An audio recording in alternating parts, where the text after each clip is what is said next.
el último de los apóstoles en morir.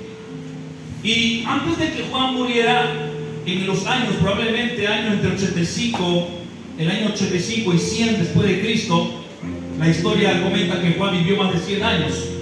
Entonces, cuando Juan escribe este evangelio, los otros evangelios ya estaban escritos. Mateo, Marcos, Lucas ya estaban escritos. De hecho, a Mateo, Marcos y Lucas se le conoce como los evangelios sinópticos. ¿Por qué se le conoce como los evangelios sinópticos? Bueno, porque tienen algo similar. Lo que usted encuentra en Mateo probablemente lo va a encontrar en Marcos o en Lucas. Lo que usted encuentra en Lucas lo va a encontrar en uno de esos tres lugares. Mateo, Marcos y Lucas hablan de parábolas, hablan de milagros, hablan de este prodigio que Jesús hizo estando en la tierra. La visión de Mateo, Marcos y Lucas es presentar a Jesús como el hombre, como el Hijo del Hombre, como el sanador, como el Mesías, como el heredero al trono de David. De hecho, no sé si alguien sabe cómo comienza Mateo capítulo 1. ¿Cómo comienza Mateo capítulo 1? Empieza con la genealogía. La genealogía de Jesús. Y si usted se va a Lucas, encontramos nuevamente la genealogía de Jesús. ¿Por qué? Porque la intención de Mateo, así como de Lucas, era enfatizar que Jesús era descendiente de David y era el heredero al trono, ¿sí? Que era el Mesías esperado por los judíos, que era el Mesías que todos esperaban. Marcos representa a Jesús como el Mesías sanador, 53, 3, 4 y 5 de Isaías. El siervo sufriente lo representa Marcos. Marcos habla de Jesús como el sanador. De hecho, los de Marcos son 16 capítulos y usted lo que va a encontrar en Marcos, desde que comienza Marcos comienza con el ministerio de Jesús haciendo milagros y señales y liberación de los oprimidos. ¿Ok? Entonces, esos tres libros se le conoce como los evangelios sinópticos porque están ligados por algo en común: demostrar que Jesús es el Mesías, el Hijo de David, el heredero al trono, el sanador, etcétera, etcétera. Cuando Juan escribe su evangelio, ¿por qué Juan escribe un evangelio nuevo? ¿Por qué escribe otro evangelio si ya había tres evangelios? Ya había pasado muchos años, el templo de Jerusalén ya estaba destruido. ¿Por qué Juan escribe un nuevo evangelio? Ok, la razón es porque había un sinfín de problemas en esos tiempos. Se habían levantado doctrinas las cuales estaban contradiciendo la existencia de Jesús como Dios. De hecho, entre los judíos se creía que Jesús era samaritano. Otros decían que Jesús tenía demonios. De hecho, cuando alguien moría como un criminal, la ley judía mandaba a borrar todos los expedientes de dicha persona, porque dicha persona moría como un maldito. Así que todos los expedientes de dicha persona, su nacimiento, entre otras informaciones, las borraba, las quemaban. O sea, esa persona nunca existió aparentemente. Así que todo el pueblo judío tenía la noción de que Jesús era hijo del diablo, de que Jesús era un falso profeta, de que Jesús hacía milagros por el príncipe de los demonios llamado Belcebú, que Jesús era samaritano, entre otras cosas, que era un criminal, porque murió como un maldito, y la ley lo maldecía: maldito todo aquel que es colgado de un madero. Entonces, había estos problemas, pero también había problemas ya religiosos dentro de la iglesia, porque había grupos que habían salido en esos momentos, grupos que estaban negando la encarnación de Dios a través de Jesús. Negaban la existencia de Jesús antes de él. De hecho, doctrinas como arrianismo o el gnosticismo, el cual conocemos hoy como los testigos de Jehová, no tienen su origen en el año 800, 700 ni en 600. Todas estas doctrinas tienen sus orígenes desde aquellos años. Doctrinas como el solo Jesús, el cual su nombre original es el modalismo, la cual la fundó Sabelio, son doctrinas no de ahorita, son doctrinas de hace años. ¿Qué enseña el modalismo? El modalismo o el solo Jesús enseña que no hay Padre, que no hay Hijo y que no hay Espíritu Santo. Enseñan que solamente es uno solo. O sea, que es un solo Dios con tres máscaras. O sea, de repente soy Padre, me quito la máscara, ahora soy Hijo, me quito la máscara y ahora soy Espíritu Santo. El modalismo enseña que el Jesús que estaba bautizándose en el río Jordán fue el mismo que se habló en el cielo y fue el mismo que descendió como paloma. O sea, qué ridiculez. ¿Estamos aquí? Ellos enseñan esto. No hay padre, no hay hijo. O sea, ellos dicen que es uno solo nomás. Y ellos dicen que la parte del 1 de Juan, que dice que tres son los que dan testimonio en el cielo, el Padre, el Verbo y el Espíritu Santo, ellos dicen que es una versión modificada o alterada. O sea, todos los versículos que hablan de la Trinidad o de la Triunidad o que hablan de Dios Padre, Dios Hijo y Dios Espíritu Santo, ellos dicen que todos estos versos están alterados, modificados. Pero son doctrinas, vuelvo a repetir, no de ahorita, son de hace siglos, son del primer siglo de la iglesia cristiana. Así como el arrianismo, el cual enseña el arrianismo o el gnosticismo, el arrianismo enseña que Jesús nació como hombre, y que en el momento de que él fue bautizado, descendió el Espíritu sobre él, y que cuando él fue crucificado, desapareció otra vez la divinidad. Por eso es que los testigos ahorita empiezan a modificar sus enseñanzas, pero la doctrina original de los testigos viene del arrianismo, el cual desecha la encarnación de Jesús como Dios. Ellos niegan que Jesús es Dios. Por eso es que ellos solamente tienen el nombre de Jehová y no Jesús. Y su traducción de ellos, la nueva traducción de su Biblia de ellos, está modificada y hay versos que también están alterados. Pero voy a repetir, todas estas doctrinas son del primer siglo. Ahora, cuando Juan se levanta y Juan escribe su evangelio, ¿cuál es la intención de Juan? Hay una intención específica en Juan. Hay una intención específica en Juan. Y quiero que vaya rápidamente, no pierda Juan 1, pero vaya al último capítulo de Juan. Bendito sea el Señor. Aleluya.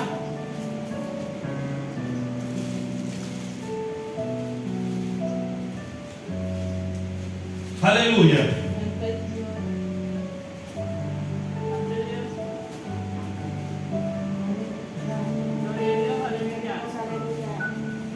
Bendito sea el Señor. Tenemos aquí. Aleluya. Capítulo 20, perdón. Versículos 30 y 31. ¿Lo tenemos ahí? Hizo además Jesús muchas otras señales en presencia de sus discípulos, las cuales no están escritas en este libro. Pero estas que se han escrito, estas se han escrito para que creáis que Jesús es el Cristo, el Hijo de Dios, y para que creyendo tengáis vida en su nombre. El objetivo de Juan al escribir su evangelio cuarto no era para mostrar más señales, más milagros. Había un objetivo único, y era demostrar que Jesús era el Cristo, el Hijo de Dios, y que solamente a través de Él y de nadie más hay vida eterna. Aleluya. Eso lo fuerte a Dios. Era el objetivo de Juan. Entonces, para que entendamos un poco, ¿por qué hay 4 evangelios? ¿Sí? ¿Por qué 4 evangelios? ¿Por qué uno más? Es la razón por la principal. Ahora, Juan es un libro único. No voy a hablar de esto mucho porque esto llevaría horas y horas a hablar del evangelio según San Juan. Solamente voy a concretar en el capítulo 1. El capítulo 1 se le conoce como el prólogo. De hecho, es el único libro que tiene prólogo. ¿Por qué razón? Bueno, en los tiempos de Juan eran tiempos actualizados. Juan ya no estaba en Judea, Juan ya no estaba en Jerusalén, Juan se encontraba ahora en otra parte, estaba ya en Asia, estaba en Éfeso. ¿Sí? La mayoría de los escritos se escribieron dentro del pueblo hebreo, entre judíos, pero Juan ya estaba en otra cultura, entre griegos, filósofos. Juan se le conoce como el teólogo, uno de los hombres que habló más de Dios que nadie más, aunque todos hablaron de Dios. Pero Juan nos demostró quién realmente era Dios. Nos sacó muchas cosas a la luz. Juan contiene el prólogo. ¿Qué es el prólogo? El prólogo es lo que es la introducción a un libro, o el prólogo encierra en pocas palabras de qué va a tratar el libro. ¿Sí? Eso es el prólogo. Y Juan es el único que tiene, los eruditos le han puesto al versículo 1 al 18 como el prólogo, porque ahí encierra todo lo que Juan va a hablar en su libro. Si entendemos Juan 1 al 18, vamos a comprender lo que realmente el libro nos enseña. Hay una profundidad tremenda en esto. Juan se le conoce como el teólogo porque Juan es el que nos revela la doctrina como la que se conoce como cristología. ¿Qué es la cristología? La doctrina de Cristo como Hijo de Dios. ¿Sí? Es importante conocer esto porque nosotros somos trinitarios. Es así. Creemos en el Padre, en el Hijo y el Espíritu Santo. La palabra Trinidad no viene en la Biblia, pero se le llama triunidad porque hablamos de que el Padre, el Hijo y el Espíritu Santo están unidos, pero no están revueltos. ¿Sí? Cada quien cumple papeles diferentes. ¿Verdad que sí? Okay. Es importante que nosotros conozcamos cuál es el trabajo de cada uno, quién es el Padre, quién es el Hijo, quién es el Espíritu Santo. No vamos a hablar todo eso esta mañana porque vuelvo a repetir, nos faltaría tiempo, pero a mí me gusta, quiero centrarme en esta mañana en el verbo. Juan comienza diciendo: en el principio era el verbo. El verbo es una traducción, la palabra original que el apóstol escribió, porque cabe recalcar que el Nuevo Testamento se escribió en griego, porque era la lengua más común en aquel entonces, era la lengua universal como hoy el inglés. Entonces, Juan es que este libro, todos, pero principalmente ya estos que fueron ya más recientes, se escribieron en su totalidad en griego. Y la palabra verbo en griego es logos. O sea, Juan dijo: en el principio era el logos. Ahora, ¿qué era el logos? ¿Qué era el logos? El logos es un término griego, y para los griegos la palabra logos es el principio de todas las cosas. Es el principio que gobierna el universo. Logos es el principio en sí, es el término para el cual ellos se referían al principio que gobernaba el mundo. O sea, ellos decían logos y automáticamente la mente de ellos se iba al principio. ¿Ok? Cuando alguien decía logos, la mente de los griegos rápido se iba: ah, es el principio de todas las cosas. Ok, entonces la palabra logos es traducida ahora al latín, que en latín es verbo, pero la palabra logos o lo que es palabra en el hebreo es Torah. ¿Y qué es el Torah? Bueno, el Torah es la ley de Dios, la voz de Dios.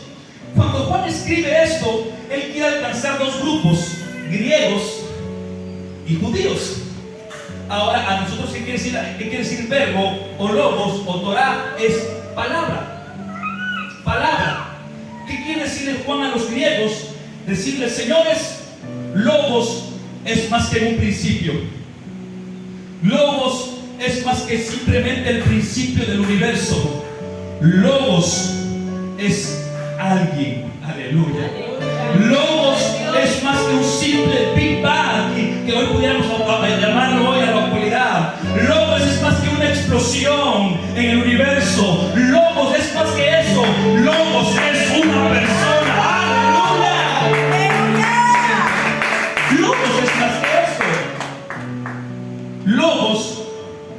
Y describe también a los judíos, porque los judíos estaban en esa disputa, que sí o que no. Y le dice: señores judíos, también a ustedes les digo lo siguiente: la Torá no existió en el monte Sinaí. La Torá no existió allá en el monte humeante con Moisés. La Torá ya existía desde antes de la creación del mundo. Oh, aleluya. Y le dice: en el principio era el logos, en el principio era la Torá, en el principio era la palabra para nosotros hoy. Santo. Y aquella palabra era con Dios. Aleluya. Y desde aquí ya viene la separación para los que dicen que es uno solo y que no. Era con Dios, o sea, estaba con Dios. Estaba con Dios. Separado, pero estaba con Dios. Aquella palabra era con Dios, pero la palabra era Dios también. Aleluya. Sorprendente que con este versículo y con estos dos el apóstol refuta y echa abajo dos doctrinas. El modalismo que dice que no son separados, dice no, sí, eran separados. Pero también para decirle a los arrianismos que dice no, Jesús no era Dios, señores, Él también era Dios. ¿Me explico? Aleluya. Era con Dios. En el principio era con Dios. Qué sorprendente es, porque las palabras pueden expresar las emociones y los pensamientos. Las palabras pueden expresar los pensamientos y las emociones más profundas de una persona. ¿Cómo conocemos a alguien? A través de sus palabras, ¿verdad? Cuando alguien habla, usted conoce lo que hay. Si hay alegría, tristeza, etcétera, etcétera. Bueno, ¿sí? Jesús es los pensamientos de Dios que no podemos oír.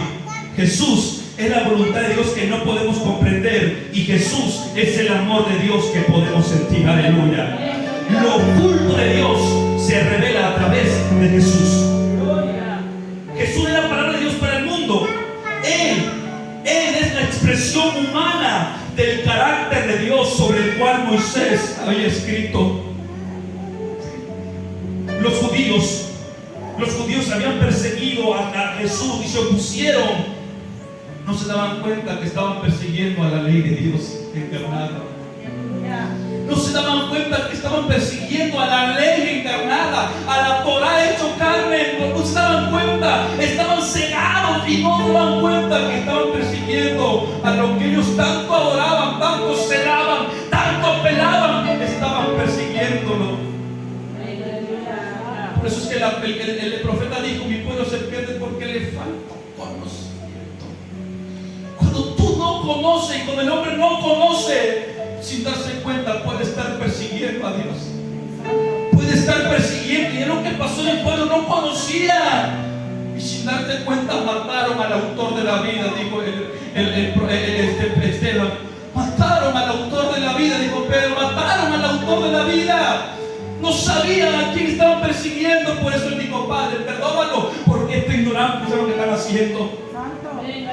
No saben que lo que ellos tanto aman, tanto celan, está aquí frente a ellos. Por eso es cuando no entendemos y no comprendemos muchas cosas, hermanos. Podemos discutir y pelear sin darnos cuenta que estamos dando cosas contra el aguijón, que estamos peleando contra Dios. Eso le pasó a este pueblo. Jesús está diciendo, Pablo está diciendo que Jesús es la palabra de Dios para nosotros. Jesús es la ley, Jesús es la verdad y la gracia de Dios en carne humana. La palabra de Dios que llegó a nosotros por Jesús es una revelación más completa que la que vino por medio de Moisés. Porque Moisés, la palabra se escribió en letras, en piedras, pero cuando viene Jesús se revela en carne. Santo es Dios. Nadie ha visto jamás a Dios. Nadie ha visto jamás a Dios.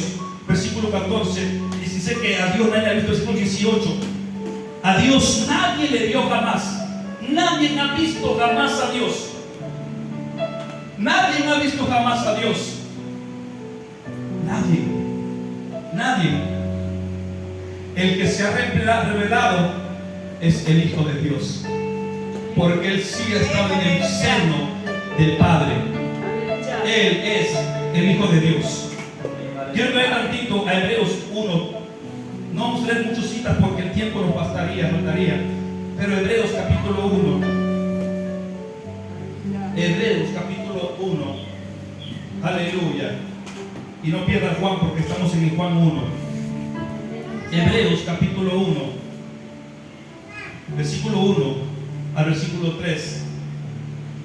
Dios, habiendo hablado muchas veces, de muchas maneras, en otro tiempo a los padres por los profetas, en estos postreros días nos ha hablado por medio del Hijo, a quien constituyó heredero y por quien asimismo hizo el universo. No solamente hizo la tierra, hizo la galaxia, hizo todo el sistema solar que hay allá afuera. Hizo Plutón, hizo a Marte, hizo a Mercurio, hizo el sistema solar, hizo todos los sistemas solares que hay, porque no es el único. Nuestra galaxia no es la única, hay muchas galaxias más. Según la ciencia, hay muchas galaxias más, muchos sistemas solares. El universo es infinito y el hombre no ha podido entender todo lo que hay. Bueno, todo eso incomprendible por el hombre, todo eso que para el hombre es infinito, para Dios es finito, para Dios tiene fin, porque Él fue el que lo construyó, Él fue el que lo hizo, aleluya. ¿Quién hizo todo eso? ¿Quién hizo todo eso? El Verbo, aleluya. Cabe señalar también que el nombre de Jesús es un nombre para nosotros. El nombre de Jesús aparece a partir del Nuevo Testamento, a partir de Mateo, aparece el nombre de Jesús. El nombre de Jesús quiere decir Salvador. El nombre de Jesús es el que nos salva, Mesías, el Cristo. Pero es el nombre para nosotros. Para nosotros es nuestro Salvador. Pero el nombre de Jesús, Él es el Verbo. Él es el Verbo. Es la palabra de Dios encarnada.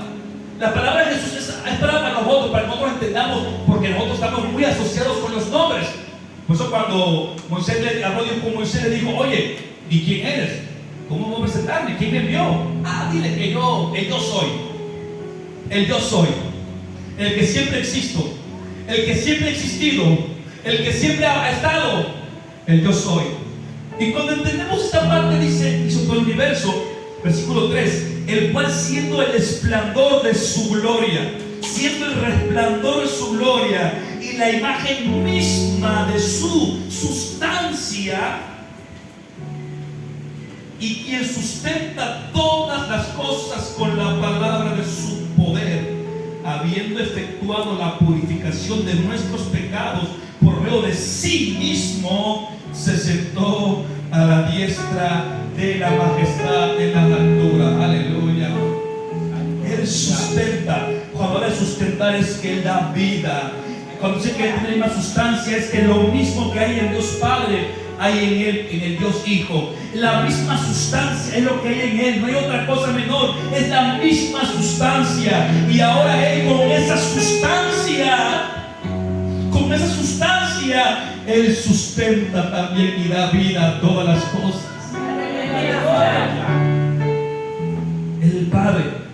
El Padre. Y seguimos leyendo en esta mañana. Es sorprendente Juan con Génesis. Juan y Génesis tienen un ligamento muy estrecho. ¿Alguien conoce cómo comienza Génesis 1? En el principio. En el principio. En el principio. ¿Y cómo comienza Juan? En el principio. A la misma vez Juan estaba relacionado con los judíos, con la Torá, pero no con Éxodo, sino con Génesis, porque Génesis forma parte también de la Torá. Y comienza en el principio. Y Génesis dice: en el principio creó Dios los cielos y la tierra. Pero Juan dice: no, en el principio no creó Dios y la tierra. En el principio ya existía el Verbo. Todas, versículo 3, todas las cosas por Él fueron hechas, y sin Él nada de lo que ha sido fue hecho. El Evangelio de Juan comienza con el Génesis en el principio. Parece referirse al principio de la creación. El asunto es que el Hijo de Dios ya estaba presente desde el inicio de todo. Lo primero que Juan hace es revelar que el Verbo es eterno, que Él no existió cuando María quedó encinta, que Él no existió cuando nació en aquel pesebre. Juan quiere decir que el Verbo es eterno, que Él ya existía desde antes de la creación. ¿Sí? El Verbo es divino. Juan revela que Jesús tiene la misma sustancia que el Padre, como lo hablamos en hebreo, la misma sustancia, pero con roles diferentes. Cada quien tiene su función y su trabajo. Pero lo importante es que Jesús es eterno, es una persona, ¿verdad? Es eterno porque al principio ya era. Es una persona porque era con Dios. Es Dios porque es Dios, dice la palabra. Pero también es el creador de las cosas. Versículo 3 dice: todas las cosas por Él fueron hechas, y sin Él nada de lo que ha sido hecho fue hecho. Todas las cosas por Él fueron hechas, y sin Él nada de lo que ha sido fue hecho. ¿Alguien sabe qué fue lo que dijo? ¿Cómo fue que Dios hizo todo el mundo, el universo, lo que existe? ¿Alguien sabe qué hizo? Y dice, y usted lee y dice: y dijo Dios, y dijo Dios, y dijo Dios. Sí, ¿verdad? Y los 6 días encontramos la misma frase: y dijo Dios. Y pareciera como que fue por arte así, ¿verdad? Es lo que entendemos. Y dijo Dios, y ¡pum! Apareció. Y dijo Dios, y ¡pum! Apareció. ¡Oh! No es así. Dijo Dios. El Padre soltó la palabra, y quien actuó fue el Hijo. El Padre soltó la palabra. Cuando dice dijo Dios, está diciendo la palabra actuó. Sí, es cierto, pero ¿qué palabra está hablando Juan? No es una palabra mágica, sino está hablando de la persona, del verbo encarnado. Por eso dice todas las cosas por Él. Todas las cosas por Él. Juan señala y dice: señores, estamos ustedes equivocados. Dijeron, y dijo Dios, y entonces Dios. No. Hay una confusión. Todo fue hecho por Él. Porque el Padre habló y el verbo actuó. El Padre habló y el Logos actuó. Por eso es que el Padre dijo: hágase la luz, y Él fue y hizo. Hágase la luz, y Él fue y la hizo. Aleluya. Él fue el que hizo todo. Él fue el que creó todo. Por eso dice Hebreos que todo el mundo por Él fue hecho. Donde leímos en Hebreos, el mundo por Él fue hecho. En Juan 1:10, mira lo que dice Juan 1:10. En el mundo estaba, y el mundo por Él fue hecho, pero el mundo no le conoció. Quiero que vaya tantito conmigo a Colosenses capítulo 1. Colosenses capítulo 1. Santo es Dios. Colosenses 1, versículo 15. Gloria a Cristo, aleluya. 15 al 17. Léalo conmigo. Mire, espérenme aquí. Antes de leer esto, yo quiero que ustedes saquen cosas de la mente. Yo no sé usted qué Jesús tiene en su mente. La religión tradicional tiene a un Jesús en una madera. Y quizás usted tiene al Jesús de la película que ha visto. A Jesús que ha visto con el cabello largo, al rubio. Quizás usted tiene en su mente a ese Jesús. Esa es la persona de Jesús humana aquí en la tierra. Pero ese Jesús es un pronombre que se dio aquí en la tierra. Pero Él es más que un nombre solamente. Hoy es Jesús para nosotros. Pero cuando termine toda la dispensación en la que estamos, Él retornará otra vez a su lugar. Y ya no será Salvador, sino será Dios. Porque Él va más allá de lo que nosotros podemos limitarlo. Él no es un Dios de un pesebre, ni de una cruz, ni de lo que nosotros podemos imaginarnos. Él es grande, grande, grande. De hecho, ¿sabe usted cuál es el centro de la Biblia? El mensaje central de la Biblia, ¿sabe cómo se llama? Cristo revelado. Toda la Biblia habla de Cristo. Desde Génesis ya se encontró.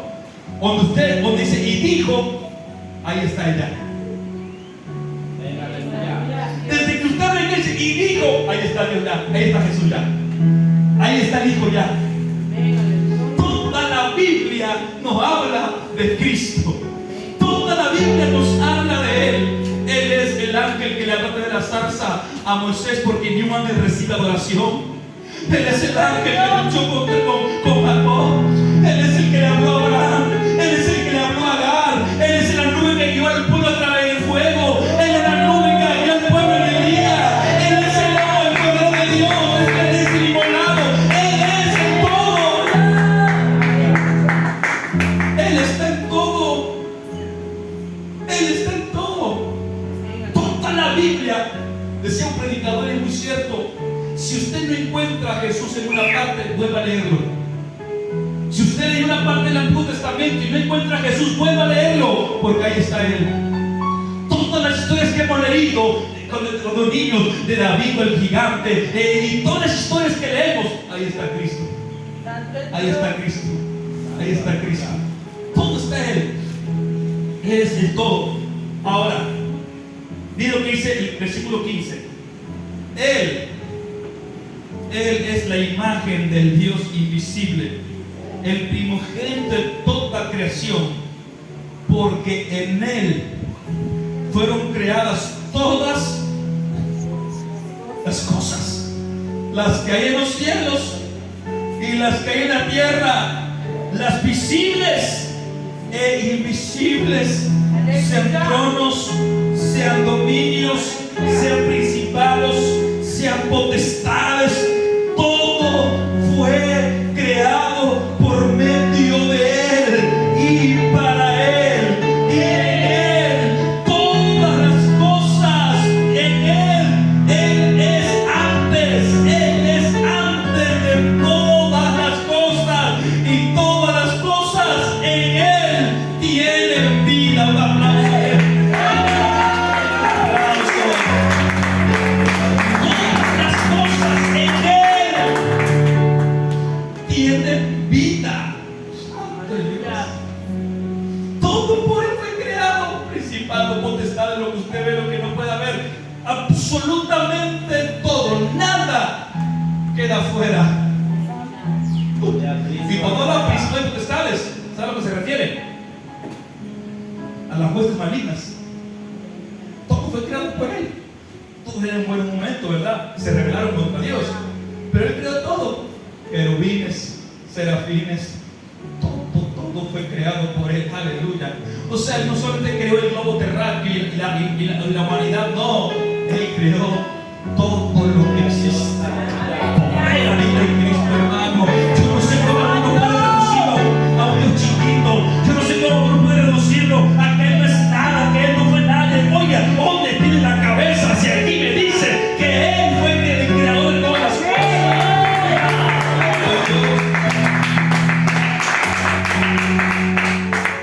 Todas las cosas, dice el apóstol, que por Él subsisten.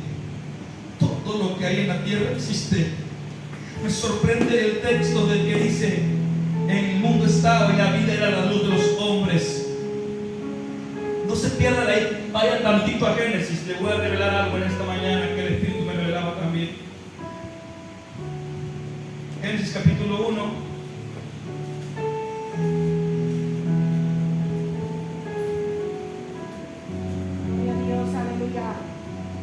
Versículo 3.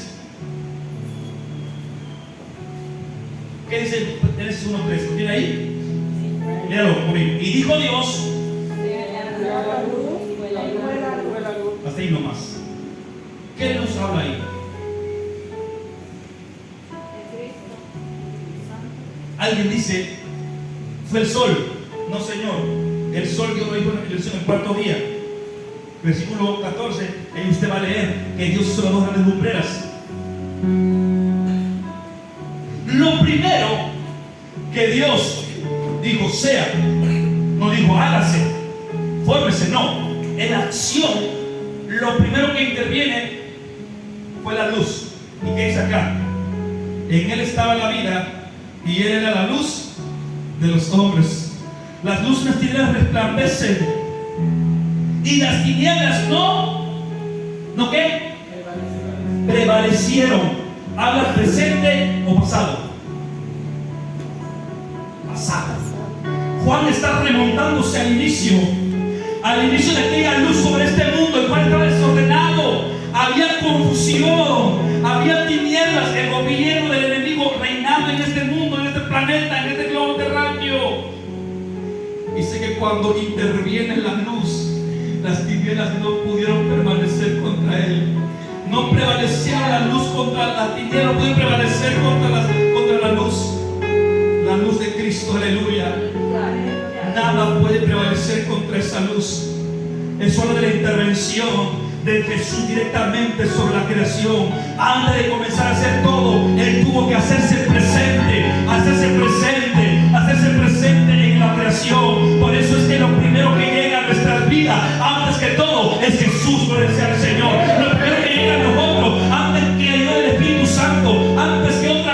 lo primero que llega es la luz, la palabra. Jesús a través de la palabra.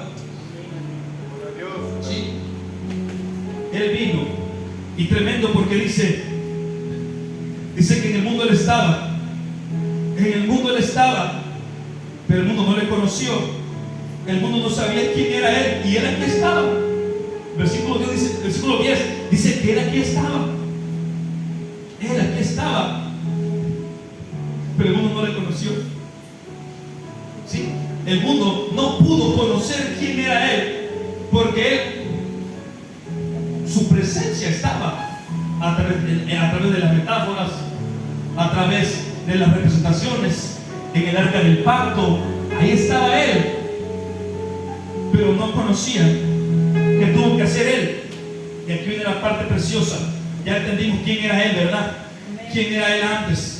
¿De dónde está Él? ¿De dónde comenzó Él? Bueno, pero el versículo 14 dice: y aquel verbo, aquella palabra, fue hecho carne y habitó entre nosotros, y vimos su gloria como del unigénito, lleno de gracia y verdad. Cuando dice la palabra unigénito, la palabra unigénito quiere decir único en su clase. Único en su clase. No hay otro como Él. Único en su clase. Nosotros somos adoptivos, somos eternos. Vamos a ser semejantes a Él, similares a Él, pero no igual que Él. Él es único. Por eso cuando está cargando, hermano, está cargando aquí la pila, ya empieza a rotar un poquito. Entonces, cuando dice, ¿agarraste? Sí. Ok, gracias. Dios, aleluya. Gloria al Señor. Ok. Bueno, parece que ahí está. Ok, entonces cuando dice unigénito, está hablando de único en su clase. No hay otro como Él. Ok, y dice que se hizo carne, así como usted y como yo, lleno de gracia y de verdad. Lleno de gracia y verdad.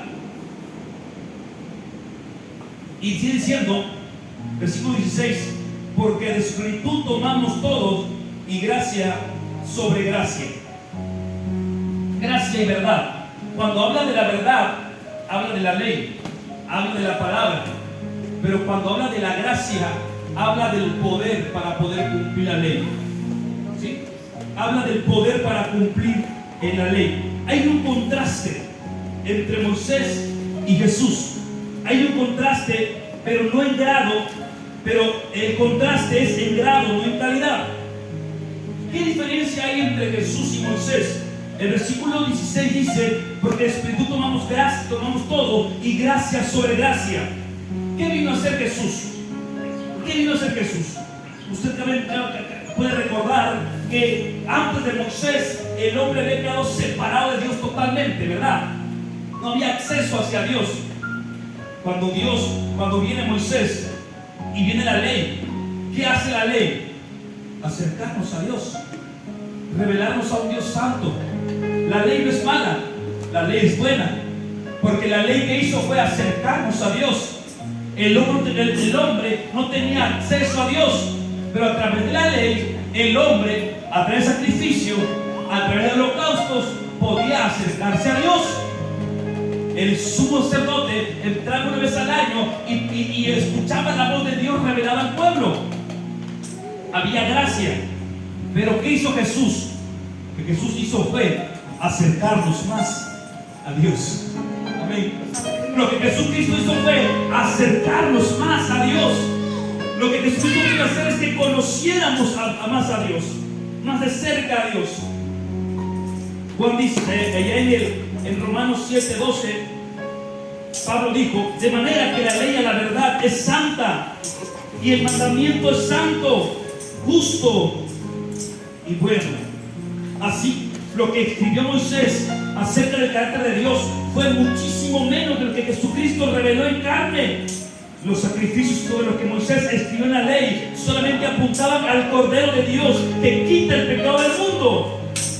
Los sacrificios eran una sombra, una tipología y profecía, pero en Jesucristo la verdad y la realidad sobre la que había escrito Moisés vino a la tierra en carne. Él se encarnó, aquel verbo se encarnó. Él es gracia, lleno de verdad, lleno de gracia. Ya hablamos la deidad de Jesús. Estamos hablando ahora de su misión aquí en la tierra. ¿Por qué vino Él? ¿Para qué vino Él? Para acercarnos más a Dios. Porque a pesar de tener sacrificios, el hombre no podía tener conexión con Dios como tal. No había algo que te pudiera ayudar a vencer el pecado, porque los jueces, los sacerdotes eran duros en aplicar la ley, eran duros en señalar el pecado, eran duros en corregir el pecado, pero no era nadie, absolutamente nadie, para ayudar a alguien a vencer el pecado. ¿Me explico? La ley era dura, los sacerdotes eran duros, imponían la ley y no importaba quién se la imponían, apedreaban, mataban, pero a nadie le ayudaron cómo cumplir la ley, porque ellos mismos eran hipócritas. Ellos mismos no podían cumplir la ley. Sí. Así que había verdad, pero no había gracia para poder vencer, para poder cumplir la ley. Sí. Otros pueden hablar de gracia y verdad, pero Jesús está lleno de gracia y verdad. Él vino a la tierra rebosante como una fuente de gracia y verdad. En Él las cosas están unidas. Termino con esto. Escuche con mucha atención. La verdad sin gracia es legalismo. ¿Qué es legalismo? Es enfatizar las reglas, es imponer las leyes, pero sin darles a las personas el poder para obedecer. Por eso Cristo vino con gracia y con verdad. Por eso Él, cuando llega la mujer adúltera, le dice: tus pecados te son perdonados, vete y no peques más. Por eso cuando Pedro le dijo: aparte de mí, que soy un hombre pecador, Pedro se conocía, Jesús también lo conocía. Jesús tenía la verdad para señalarlo, porque lo confrontó. Si Pedro se sintió confrontado, es porque la verdad estaba frente a él. La verdad lo confrontó. La palabra de verdad lo confrontó y dijo: no, yo soy pecador. La palabra lo confrontó, pero la gracia lo restauró. La palabra de verdad lo confrontó y él dijo: aparte de que soy pecador, ok, ya reconoces que eres pecador, viene la gracia, sígueme, que de ahora en adelante te haré pescador de hombres. La palabra confrontó a un Zaqueo que estaba en un sicómoro. Lo confrontó porque la palabra le dijo: he robado. Jesús no le dijo: hey, tienes que entregar lo que robaste. La pura presencia de la palabra lo confrontó. Jesús no le dijo: hey, Zaqueo, ven para acá, vamos a hacer cuenta, chicos, le robaste a Judá vendiendo sotano, así que paga lo que debes. No. La pura presencia de la palabra lo confrontó y dijo: hey, le he robado y voy a devolver. Debe ser tanto, lo voy a devolver por el partido que tengo a los pobres, lo voy a regresar. ¿Quién lo confrontó? La palabra. Y de ahí viene la restauración. Desde hoy ha llegado la salvación a esta casa, porque él también es hijo de Abraham. Esa es la gracia. Es la gracia. La verdad te confronta. La gracia te da el poder para restaurarte. Pero si alguien enfatiza las reglas, pero no da el poder para obedecerlas, solamente se convierte en un legalismo. Haz esto, haz aquello, pero no puedo, o no lo sé, tú mereces. Oye, pero es que no puedo, pues no lo sé cómo lo vas a hacer, aquí me cumples. Y él mismo le dijo: hijos, me voy a ir, pero no lo voy a dejar solos. Voy a mandar a uno igual que yo, el Paracletos, igual que yo. ¿Por qué igual que yo? porque también se va a compadecer de ustedes. Para que usted esté todos los días con ustedes. Dice el apóstol Pablo en Romanos capítulo 8, que el Espíritu también intercede por nosotros. Nos ayuda en nuestras debilidades. Esa es la gracia. Esa es la gracia. La verdad que es misericordia da los mandamientos y nos empodera para obedecerlos por medio de un nuevo corazón, un nuevo Señor. La palabra que nos limpia e ilumina nuestro camino, y el Espíritu que mueve en nosotros y nos guía. Esa fue la razón por la cual Jesús se encarnó. Esa fue la razón.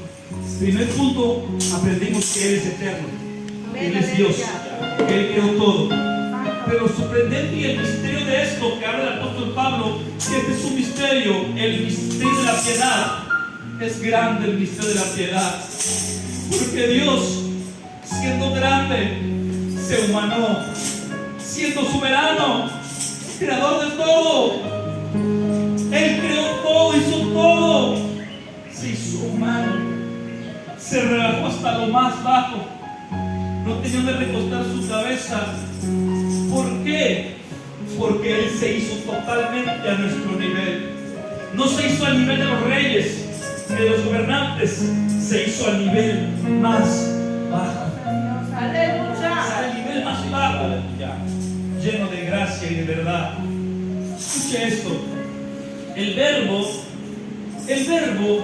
no se hizo una filosofía para discutir o un concepto para debatir. Vamos a cuestionar. Señores, miren, hoy estoy enseñando la palabra. No estamos cuestionando. Si alguien se para a cuestionar, yo le invitaría, porque esto no es para cuestionar ni debatir. Por eso el apóstol Pablo no debatió con los filósofos allá en Atenas. Él enseñó la verdad, que habló la verdad. Sí, él enseñaba, pero nunca se agarró a golpe con nadie, ni fue a la cárcel por agarrarse a golpe con nadie. Él enseñaba la verdad. Por eso él decía, cuando fui con vosotros, ¿sí?, a los corintios, dice, no fui con palabras, sino con demostración del poder de Dios. El verbo no es un concepto que debatir. Él se hizo un ser humano, lleno de gracia y verdad, a quien recibir, en quien confiar, a quien seguir, obedecer, amar, servir y adorar por siempre. El verbo de Dios.